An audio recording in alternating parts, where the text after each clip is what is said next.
Hello, a quick testing video of this TM MP7. This one's got the Flamingo 50-degree hop rubber in there, sort of the R-Hop style one.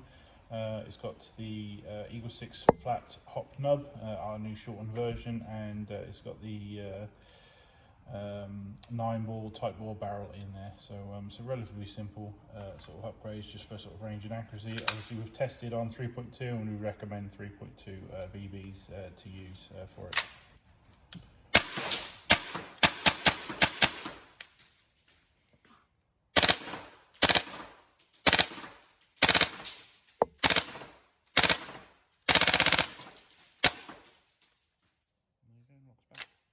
Cool.